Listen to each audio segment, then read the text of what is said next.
कि आखिर ये घटना हुआ कैसे, इनके पिता कैसे मर गए, इनका सुहाग कैसे उजड़ गया। ले गए पापा के, अपन लात जूता बेल्ट से मार के जर किया कर भेज दिया। और 130 रुपये प्रतिदिन भरना पड़ता है। उसके पास 130 रुपये 5 दिन नहीं हो पाता है, इसलिए उसके घर से उसको उठा के ले जाया जाता है और ले जाके उसको दम भर मार के उसको जहर खिया के मार दिया जाता है। और इस बांध के साथ जो अत्याचार हुआ है इसका भरपाई कौन करेगा? क्या बोलिएगा मेरे न्यूज चैनल के माध्यम से सरकार को? बस सब चूतिया सरकार है।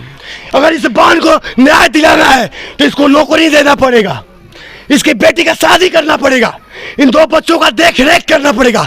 सबसे पहले नमस्कार प्रणाम। और अभी मैं बेतिया में हूँ और मैं बता दूँ कि मैं जो कांड सुनाने जा रहा हूँ और समझाने जा रहा हूँ उसको सुनने के बाद फिर से प्यार शर्मसार हो जाएगा। और सबसे पहले एक बात आप लोगों को जाना बहुत जरूरी है कि ये रेणु देवी उप मुख्यमंत्री जो हमारे बिहार की है, वो उनका गृह बेतिया की रहने वाली है और माननीय प्रदेश अध्यक्ष जी संजय जायसवाल जी भी यही के रहने वाले हैं। सबसे बड़ी बात और सबसे बड़ी अपडेट आपको दे रहे हैं और जो आपको बात हम बताने जा रहे हैं उसको सुनिए और समझिए। और सबसे पहले इस बांध को देख लीजिए और इन 2 मासूम बच्चों को देख लीजिए। इनके सर से इनके पिता का साया चला गया है और इनके मांग का सिंदूर किसी ने छीन लिया है। अब समझने की बात है कि आखिर ये घटना हुआ कैसे, इनके पिता कैसे मर गए, इनका सुहाग कैसे उजड़ गया, तो इसको सोचने और समझने वाली बात है। यहाँ पे ये घर देख लीजिए आप बढ़िया से। और बाबू 1 मिनट, इस घर को आप बढ़िया से देख लीजिए और इस बच्चों को देख लीजिए और इन्हीं से पूछते हैं। मैं क्या बताऊं, ये खुद बच्चे बताएंगे कि इनके साथ, इनके परिवार वालों के साथ और इनके पिता के साथ कितना बड़ा घटना हुआ है। क्या हुआ था तुम्हारे पापा के साथ बाबू? पापा सोते थे, हम लोग सोते थे, 6 बजे आए विशाल आशीषनाथ मोटरसाइकिल पर बैठा के ले गए। भैया कहते कि मैं भी चलूँगा, तो गाड़ी से उतार दिया, फिर ले गए पापा के, अपन लात जूता बेल्ट से मार के जर किया कर भेज दिया। 6 बजे आए हैं। 6 बजे आए हैं।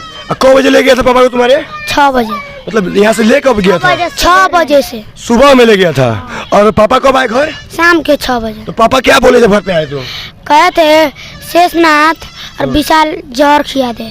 जहर खिला दिया? मार के जहर खिला। उसके बाद उनको हॉस्पिटल ले गया? ले गए थे, दम तोड़ दिए। रास्ते में दम तोड़ दिए, हॉस्पिटल में दम तोड़ दिए? ना, रास्ते में दम तोड़ दिए। अब इन मासूम बच्चे को देख के आपको समझ में आ गया होगा कि इनके पिता के साथ कितना बड़ा घात किया गया। अब उस घात का रीजन क्या है, उनके पत्नी से जानने का प्रयास करते हैं। क्यों मार दिया गया आपके पति को? 6 बजे अल सन शेषनाथ विशाल बैठा के ले गल सन गाड़ी पर, और ले जाके मरल बड़ा सन, मार के जहर खिया के 6 बजे सांझ के भेजले बड़ा सन। लारचू आवते आयल बड़न उन से आके आपसे क्या बोले हूँ? आयल बड़न तो कहले बड़ा कि शेषनाथवा मरलक हो, ओकर बेटा मरलक हो। अच्छा। अब मार के जहर खिया दल सन। अच्छा। खिया के कहता सन जू ये बेटी है उनकी।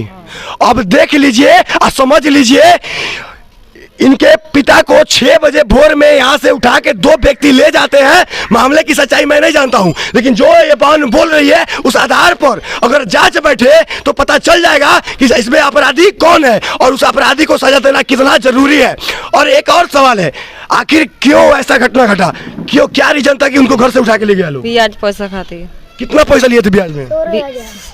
16,000 ले लड़, ठीक बा। और रोज ब्याज दिया था 130 रुपया। मतलब 16,000 का ब्याज था और 130 रुपया प्रतिदिन उनको देना था। आगे 50,000 दिया गया था। ब्याज 50,000 दिया था कि सब पैसा मिला के दिया गया था? ब्याज 50,000 ब्याज दिया बा। 16,000 का ब्याज 50,000। अच्छा, ब्याज चुका था उसको। 1 मिनट। 5 दिन ब्याज नहीं के दिया तब उठा के ले गए बड़ा सा। अब सोचिए कि 16,000 रुपया इनके परिवार वालों ने कर्ज खाया था और एक गरीब कर्ज खाता है काफी मजबूरी में, क्योंकि वो अपने खून पसीने का पैसा कमाता है और अपने परिवार का पालन पोषण करता है। ये किसी नेता का घर नहीं है, ये किसी आईपीएस का घर नहीं है, ये किसी डीएम का घर नहीं है, ये किसी बड़े पदाधिकारी का घर नहीं है। ये गरीब का घर है जो कि मेहनत से पैसा कमाता है और अपने परिवार का पालन पोषण करता है। वो व्यक्ति 16,000 का कर्ज लेता है और 130 रुपये प्रतिदिन भरना पड़ता है।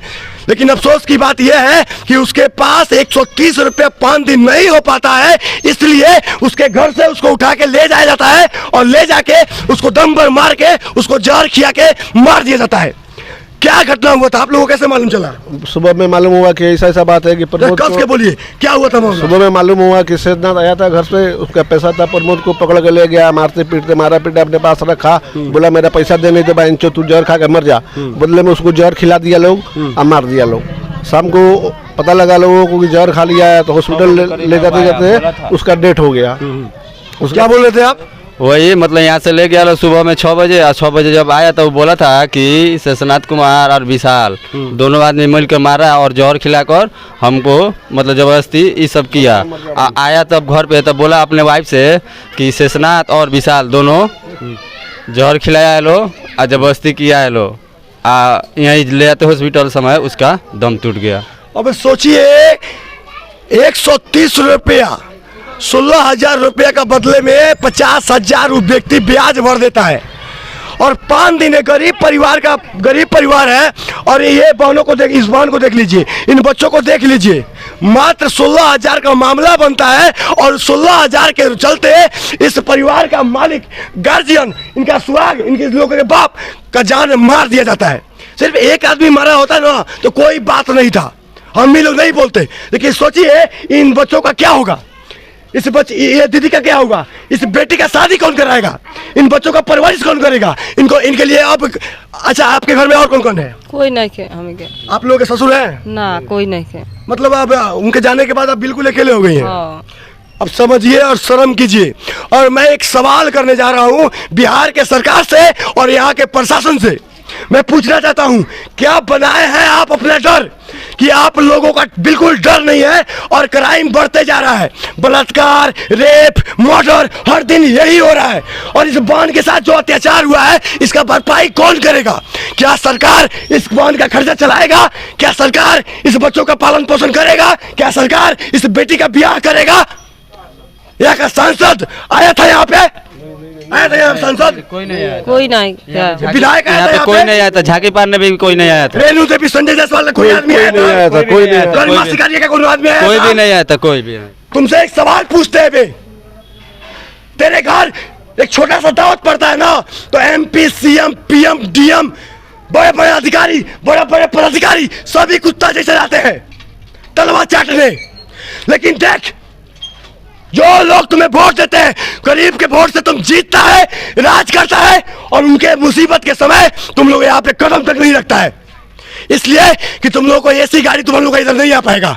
इन नाला तुम्हारे लोग बाप लोग बनवाया है इन लोग, क्योंकि इधर से तुम लोग का गाड़ी आएगा ना तो इधर गाड़ी फंस जाएगा। मैं पूछता हूँ, किस बात का तुम वोट लेते हैं बे? कोई भी नेता किस बात के लिए वोट लिया है? क्यों इस बिहार में अपराध हर दिन बढ़ते जा रहा है? क्यों हर दिन किसी बहन के साथ रेप होता है, किसी बहन का बलात्कार किया जाता है, किसी को मार दिया जाता है, किसी का घर उजाड़ दिया जाता है? कभी सोचे हो कि इनके पति के चले जाने के बाद इनके परिवार और इनके पूरे घर के बच्चों पर कैसा असर पड़ेगा? इनका पालन पोषण कौन करेगा? कौन करेगा आपका पालन पोषण? कौन खर्चा देगा इन लोगों का? कोई नहीं खर्चा दे वाली हमके, कोई नहीं खे। इन लोगों का परवरिश कैसे कीजिएगा? भीख मांग के पोसे। हमारे बिहार में गरीब जनता आप लोगों को वोट इसलिए देते हैं कि आप अपना बिल्डिंग पिटवाइए। संजय जायसवाल जी नाम रख के बोल रहे हैं, आप अपने हॉस्पिटल का विकास कीजिए, लेकिन आपके बेतिया में मर्डर हो जाता है और आप ताकते भी नहीं है, अपने स्टाफ को नहीं भेजते हैं और किसी को भेज के यह पता करने की कोशिश नहीं करते हैं कि मामले की सच्चाई क्या है। कोई आया था नेता आप लोग? कोई नहीं आया था। किसी को खबर किया था आप लोग? बहुत आदमी, सारा बेतिया के लोग जान गया कि ऐसा मैटर हुआ है, कोई आया तक नहीं। ये बेतिया के लोगों का दुर्भाग्य है कि आप लोगों को वोट देते हैं इस विश्वास से कि कभी भी कोई समस्या पड़ेगी तो आप लोग समय पर आके उनका मदद करेंगे। लेकिन जिसका घर उजड़ गया, ये घर बर्बाद हो गया, एक बार घर देख लीजिए, इस गरीब का घर देख लीजिए, ये दूसरे किसी का घर है, इनके पास रास्ता तक नहीं है। और इस गरीब का घर देख लीजिए, ये किस घर में रहते हैं, ये देख लीजिए। देखिए ये छज्जा के घर में रहते हैं गरीब, 2 रूम है, देख लीजिए इस घर में दरवाजा तक नहीं है। जरा ध्यान से देखिए, इधर दिखाइए जाके, बताइए इस गरीब का अब कौन करेगा देख रेख, इनके बच्चों का देख रेख, पालन पोषण। इस गरीब के साथ जो अत्याचार हुआ है आखिर कौन विधायक देखेगा, कौन सांसद देखेगा। अब देख लीजिए यही 2 रूम है, ऊपर अल्बेस्टर है, ना जंगला है ना गेट है। इस घर में कब चोरी हो जाए ये भी क्यों, देख लीजिए इसमें जंगला तक नहीं है।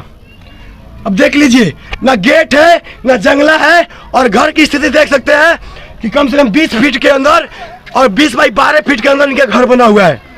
अब सोचिए और समझिए, इतना लोग यहाँ पे खड़े हुए हैं। अभी हम 2-4 आदमी से सवाल करेंगे तो सब लोग के हट जाएगा। तो मैं पूछूंगा, प्रयास करूंगा, जो हुआ है सही हुआ है या गलत हुआ है। हम नहीं खींचा, हम ना, मतलब मर्डर हुआ है, हम नहीं खींच रहे। चलिए ठीक है, जो हुआ है सही हुआ है गलत हुआ है? गलत हुआ है। सजा मिलना चाहिए कि नहीं अपराधी को? मिलना चाहिए अपराधी को। क्या बोलिएगा मेरे न्यूज चैनल के माध्यम से सरकार को? बस सब चूतिया सरकार है, और यहाँ के सांसद विधायक मर्डर के बाद भी नहीं आया। उन लोग का तो बातें हटाइए, सब वोट के टाइम आता क्यों वोट देते हैं आप लोग उसको? वैसे वोट तो खाली मतलब पार्टी के नाम पर आदमी दे देता है। पार्टी के नाम पर, जाति के नाम पर जब तक आप लोग वोट दीजिएगा तब तक इस गरीबी, जिस प्रकार इस गरीब को सताया जा रहा है, जिस प्रकार इस गरीब के पर अत्याचार किया जा रहा है, हर एक गरीब के साथ वैसा ही अत्याचार किया जाएगा। यहाँ पे तमाम माता बहने हैं, मैं पूछूं सवाल तो शायद कोई जवाब नहीं दे पाएगा।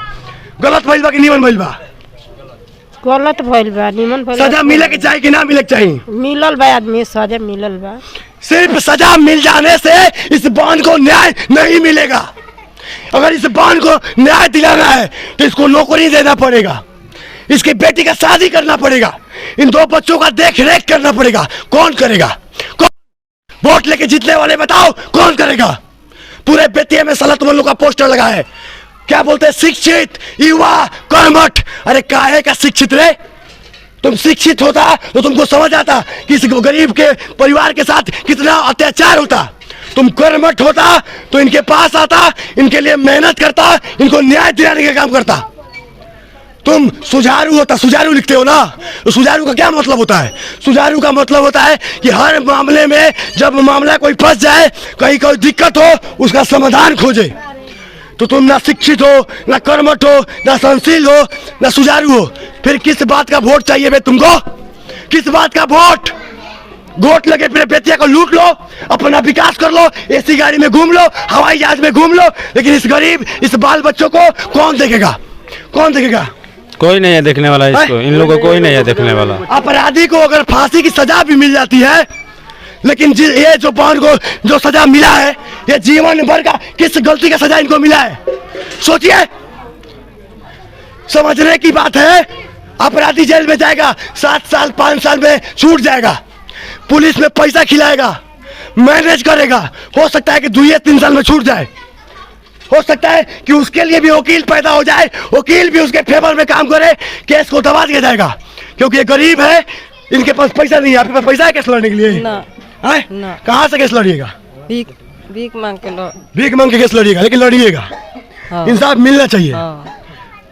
ये बहन भीख मांग के अपने बच्चों को खिलाएंगी, अपनी बेटी का शादी भी करेंगी, लेकिन कभी सोचे हो जो व्यक्ति ये कांड किया है, मैं उससे पूछना चाहता हूं, तुम्हारा मौत हो जाता तो तुम्हारे परिवार वालों के साथ क्या बीतता, क्या गुजरता? इस बात का लज्जा शर्म है तुमको? नहीं है। न्याय व्यवस्था से पूछता हूं, अपराधी को जेल में भेज दोगे, क्या इस बच्चे का पेट पाल सकते हो? इस बाल का शादी कर सकते हो? इसका जीवन बचा सकते हो? नहीं, सिर्फ सजा देना जानते हो, और वो भी कब? जब इसके पास ढेर माल रहेगा तब, जब ये कोर्ट कचहरी में पैसा पहुंचाएगी तब, वकील का फीस देगी तब, और जब ये सब नहीं रहेगा तो इसको न्याय नहीं मिलेगा। मिलेगा? नहीं कोई नहीं मिलेगा न्याय? कोई नहीं देगा, कोई नहीं मिलेगा न्याय भाई? नहीं मिलेगा। क्या बोलिएगा बिहार सरकार से और इस देश की सरकार से? चुतिया सरकार है, चुतिया मिनिस्टर है, लोग इंसाफ कराए। हम लोग चाहते हैं कि इनका इंसाफ कैसे इंसाफ मिलेगा? ये अगर जो भी कुछ होगा, जब आप क्या मांग करती है सरकार से दीदी? इंसाफ। मतलब इंसाफ में क्या, उसको सजा मिलना चाहिए। चलिए ठीक है, उसको सजा मिलेगा, उसको तो हम ही लोग नहीं छोड़ेंगे, भीड़ जाएंगे। जब तक आपको न्याय मिलता नहीं है तब तक आपके लिए लड़ेंगे। ये सोच लीजिए कि एक भाई है आपका, लेकिन एक बात बताइए, इन बच्चों को इंसाफ कैसे मिलेगा? ये सरकार देगी, हैं? सरकार देगी। और निकम्मी सरकार देगा इन बच्चों को खर्चा, इस बहन को नौकरी, इस बेटी को भी इसकी शादी के लिए कुछ पैसा देगा इन लोगों को? अगर विधायक यहाँ के चुतिया नहीं होते, सांसद यहाँ के अच्छे होते, तो अभी तक इस बहन के दरवाजे पे आके इनके लिए आवाज उठाए होते, आवाज बुलंद किए होते। लेकिन अफसोस का बात ही है कि ऐसी गाड़ी में से उतरने पर काफी कठिनाई हो जाएगा, अपना विकास रुक जाएगा। और सही सांसद, सही व्यक्ति, सही इंसान, सही विधायक अगर बेतिया क्षेत्र में होता तो अभी तक शायद इस बहन को न्याय मिल गया होता। अब मैं ज्यादा नहीं बोलूंगा, और जितना बोल दिया हूं वो भी कम नहीं है। बस इतना ध्यान में रखिए, बिहार के हर एक काबिल नेता, प्रशासन और बैठे ऊपर सरकार में पदाधिकारी इस बहन के साथ न्याय नहीं हुआ तो छोड़ने नहीं जा रहे हैं। जरूरत पड़ेगा तो बार बार आएंगे, 1000 बार आएंगे, गर्दन अपना कटवा लेंगे, इनके पति जैसा हम भी जाके मर जाएंगे, हमको अपने मुआ दीजिएगा।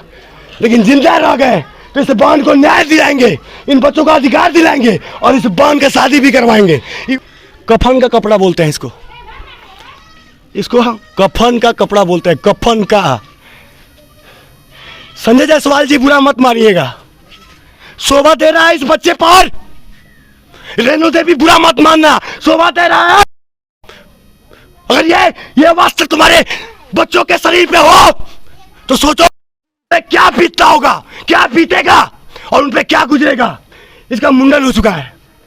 पापा को आगे दियो तुम ना, बोलो कस के बोलो, पापा को आगे तुम दियो ना। हाँ, पापा के अपराधियों को सजा मिलना चाहिए नहीं मिलना चाहिए? बोलो कस के बोलो। मिलना चाहिए। मिलना चाहिए ना। तुम्हारे पापा को मार दिया लोग, तुमको तकलीफ होता है? होता है ना। पापा को याद आता है? हाँ, बड़े जब तुम अभी तो बहुत छोटे हो, तुम्हारी माँ का सेवा कौन करेगा? हम ये करोगे ना। करोगे ना। शर्म कीजिए, लज्जा कीजिए, इसका उम्र देख लीजिए। 8-7 साल का बच्चा है और इसको इतना समझ है कि मेरे पिताजी ने 12 साल का बच्चा है, देखिए। और इसको इतना समझ है कि मेरे पापा इस दुनिया में नहीं है तो मुझे अपने माँ का ख्याल रखना है। शर्म कर, लज्जा करे, बेहुदा भागा सब। एक बार इस बहन का मुंह देख, इन बच्चों का मुंह देख। और गया था, हाथ सड़ा का, गोड़ सड़ा का आ गया था, कमाने गया था। अब बताइए, बिहार में इस उम्र में बच्चे जाके काम करते हैं नीतीश कुमार जी। इनकी गरीबी, इनकी मजबूरी कोई सुनने और समझने वाला नहीं है। अभी भी लज्जा हो, शर्म हो। और जो मेरे बिहार के भाई बंधु देख रहे हैं, माता बहन जो देख रही है, आज इस बहन के साथ ये अत्याचार हुआ है, कल किसी और के साथ भी होगा। इसीलिए शेयर कीजिए, अपना राय कमेंट बॉक्स में दीजिए और इतना शेयर कीजिए कि उन अंधे सरकार के सभी ऊपर बैठे पुलिस से लेके सरकार के लोग जितने भी हैं उनका आँख कान खुले, शर्म आए। अगर उसके बावजूद भी यहाँ इस बहन को न्याय नहीं दिलाते हैं तो आप लोग को लकवा मार दे, आप लोग अंधा हो जाए, क्योंकि आप लोग उसी लायक हैं। आप देख रहे हैं बाबा एक्सप्रेस न्यूज, मैं राम भक्त सचिन बाबा। जय हिंद, जय भारत।